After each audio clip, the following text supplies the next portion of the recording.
السلام علیکم ورحمۃ اللہ وبرکاتہ۔ الحمدللہ رب العالمین والصلاة والسلام علی سید الانبیاء والمرسلین وعلی آلہ وصحبہ اجمعین، اما بعد۔ محترم ناظرین، بدشگونی اور اسلام سیریز میں آپ کا خیر مقدم۔ آج کی گفتگو کا عنوان ہے ماہ سفر اور بدشگونی، یعنی سفر کے مہینے کو لے کر کے سماج و معاشرے میں کس طرح کے خیالات لوگوں کے ہیں۔ زمانہ جاہلیت میں کفار مکہ اس کے بارے میں کیا سوچتے تھے، اور آج کے مسلمان ماہ سفر جو اسلامی سال کا دوسرا مہینہ ہے، اس مہینے کے بارے میں آج کے مسلمان کیا سوچتے ہیں۔ سب سے پہلی بات ہم یہ دیکھیں گے کہ کفار مکہ کا ماہ سفر کے حوالے سے کیا عقیدہ تھا یا کیا ان کے اعمال تھے۔ ان کے یہاں تین چیزیں ماہ سفر کو لے کر کے تھیں۔ پہلی چیز کہ وہ نسی کیا کرتے تھے۔ نسی یعنی مہینے کی جو ترتیب ہے اس کو آگے پیچھے کر لیا کرتے تھے۔ محرم پہلا مہینہ ہے، سفر دوسرا مہینہ ہے، تو وہ ایک سال سفر کو پہلے قرار دے لیتے تھے اور محرم کو کہتے تھے کہ اس بار دوسرا مہینہ محرم قرار پائے گا، کیونکہ محرم حرمت والا مہینہ ہے اور اس میں بہت ساری چیزیں خصوصی طور پر منع کی گئی ہیں، تو اس سے بچنے کے لیے وہ آگے پیچھے کر لیا کرتے تھے۔ اس کو کہا جاتا ہے نسی۔ اس کی بہت ساری تفصیلات ہیں۔ اللہ رب العالمین نے اس کے متعلق فرمایا انما النسیء زیادۃ فی الکفر، یہ نسی کرنا یہ کفر میں زیادتی کا سبب، لہذا ایک ان کے یہاں نسی کرنا تھا کہ ماہ سفر کو آگے پیچھے کیا کرتے تھے۔ دوسرا، ماہ سفر کے بجائے سفر نام کی ایک بیماری وہ تصور کیا کرتے تھے کہ ایک ایسی بیماری جو جانوروں کے پیٹ میں ہوا کرتی ہے، یا بعض لوگوں نے کہا کہ یہ ایک کیڑا ہے جو جانوروں کے پیٹ میں جا کر کے بیماری کو پیدا کرتا ہے، اور وہ بیماری پھر پورے باڑے کے اونٹوں کو لگ جاتی ہے اور اس کی وجہ سے پورا باڑا ہلاک ہو جاتا ہے۔ یہ عقیدہ سفر نام کے حوالے سے ان لوگوں کا تھا۔ تیسرا، ماہ سفر کو منحوس سمجھا کرتے تھے، یعنی اس میں کوئی خیر کا کام وہ نہیں کیا کرتے تھے، یا کوئی بڑا کام سفر کے مہینے میں نہیں کیا کرتے تھے۔ وہ بچتے تھے کہ سفر کے مہینے میں ایسا کوئی کام کرنا نہ پڑے، انتظار کرتے تھے کہ یہ مہینہ پورا ہو جائے اس کے بعد ہم کرتے ہیں۔ مثلا سفر کرنا ہے، کہیں جانا ہے، آنا ہے، یا کسی کام کا آغاز کرنا ہے تو سفر کے مہینے میں وہ نہیں کرتے تھے، کیونکہ یہ ان کی نگاہ میں منحوس تھا، برکت سے خالی تھا۔ اس میں کرنے کا مطلب ہے کہ نقصان لگ جاتا تھا۔ تو یہ تو وہ باتیں ہیں جو کفار مکہ کے یہاں تھیں۔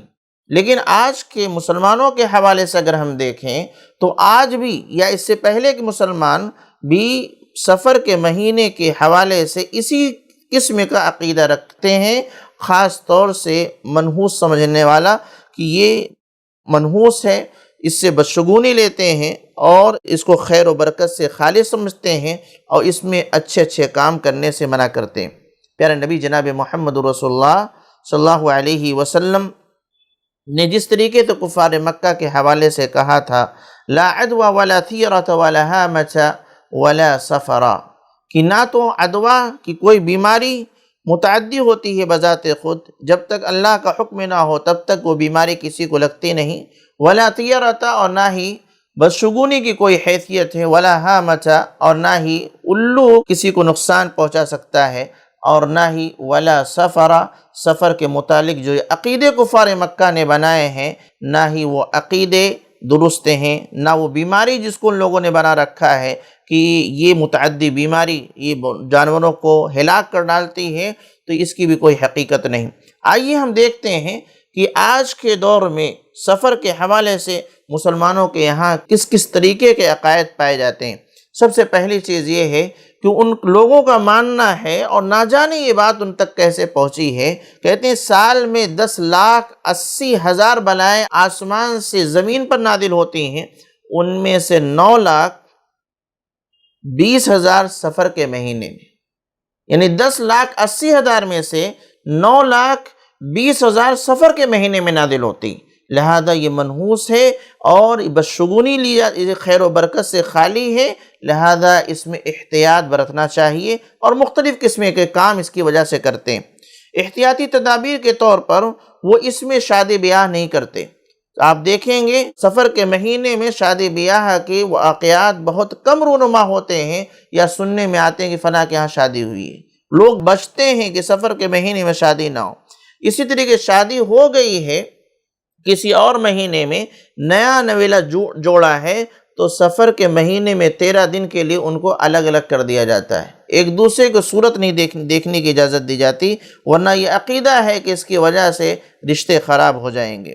کسی اہم کام کی شروعات نہیں کرتے، یعنی ایک کاروبار شروع کرنا ہے، تجارت شروع کرنا ہے تو انتظار، جیسے کفار مکہ انتظار کرتے تھے کہ سفر گزر جائے اس کے بعد کریں، ویسے ہی آج بھی مسلمانوں میں سے ایک بڑا طبقہ ہے کہ سفر کے مہینے میں اپنے کاروبار کا آغاز نہیں کرتا، اپنی دکان کا آغاز نہیں کرتا، یا تجارت کا آغاز نہیں کرتا، یا اسی طریقے سے کوئی بڑا اہم کام سفر کے مہینے میں شروع نہیں کرتا۔ عقیدہ یہ ہے کہ یہ منحوس ہے، اگر اس میں شروع کریں گے تو کامیاب نہیں ہوں گے، لہذا بچنا چاہیے۔ اسی طریقے سے مٹی کے برتن توڑ دیے جاتے ہیں، تیرا تیزی کا عقیدہ رکھا جاتا ہے، آخری بدھ کو سب سے زیادہ منحوس سمجھا جاتا ہے۔ اور ایک اہم بات جس میں بہت ایسے لوگ بھی ملوث ہو گئے کہ جن کا عقیدہ ہے کہ یہ سفر جو ہے منحوس نہیں ہوتا، وہ صحیح مانتے ہیں، دین اسلام کے مطابق سفر کو منحوس نہیں مانتے، اس کے باوجود ان سے غلطی ہوتی ہے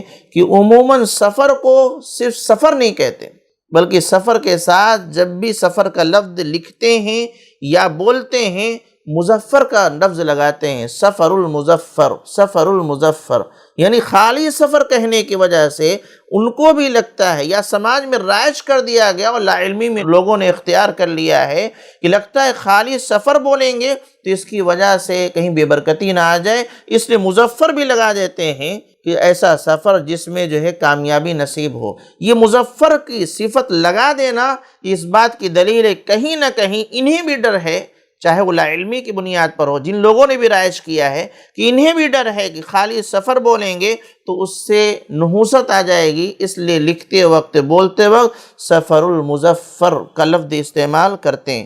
ان تمام چیزوں کو، ان سفر کے مہینے کو منحوس قرار دینے میں ایک بڑا کردار جو ہے موضوع اور جھوٹی روایات کا بھی ہیں کہ لوگوں نے اس طرح کی احادیث گڑھ کر کے عام کر دی ہے کہ لوگوں میں یہ پہنچ جائے اور لوگ سفر کے مہینوں کو منحوس سمجھنے لگیں۔ لہذا چند مثالیں آپ کی خدمت میں کہ پیارے نبی صلی اللہ علیہ وسلم کی جانب یہ منسوب کیا گیا نعوذ باللہ کہ آپ نے فرمایا من بشری بخروج سفر بشرتہ بالجنہ، کہ آپ نے فرمایا کہ جو شخص مجھے سفر کے مہینے کے ختم ہو جانے کی اطلاع دے دے، بشارت دے دے کہ ہاں سفر کا مہینہ نکل چکا ہے، بشرتہ بالجنہ، تو میں اس کو جنت کی بشارت دیتا ہوں کہ وہ جنت میں جائے گا۔ اس کو امام البانی رحمہ اللہ نے موضوع قرار دیا، گڑھی ہوئی روایت۔ ایک اور روایت ہے عبداللہ ابن عباس اللہ تعالی عنہما سے کہ آپ نے فرمایا آخر اربعین فی الشہر یوم نحس مستمر، کہ مہینے کا جو آخری بدھ ہوتا ہے وہ منحوس ہوتا ہے، ایسا منحوس کہ مسلسل اس کے اندر نحوست کا نزول ہوتا رہتا ہے۔ یہ روایت امام البانی رحمہ اللہ نے ضعیف الجامع میں اس کو موضوع قرار دیا ہے، یہ بھی روایت گڑھی ہوئی ہے۔ ایک اور روایت ہے ابو ہریرہ اللہ تعالی عنہ سے جس میں ہر مہینے کے متعلق اس مہینے میں یہ ہوگا، اس مہینے میں یہ ہوگا، اس مہینے میں یہ ہوگا، یعنی پیارے نبی صلی اللہ علیہ وسلم کی جانب منسوب کی گئی یہ روایت کہ آپ نے ایسا فرمایا ہے، حالانکہ آپ سے یہ ثابت نہیں ہے، تو اس میں ہر مہینے کے بارے میں کہ اس مہینے میں یہ ہوتا ہے، اس مہینے میں یہ ہوتا ہے، اور جب سفر کی بات ہے تو اس میں ذکر ہے ثم یکون موت فی سفر،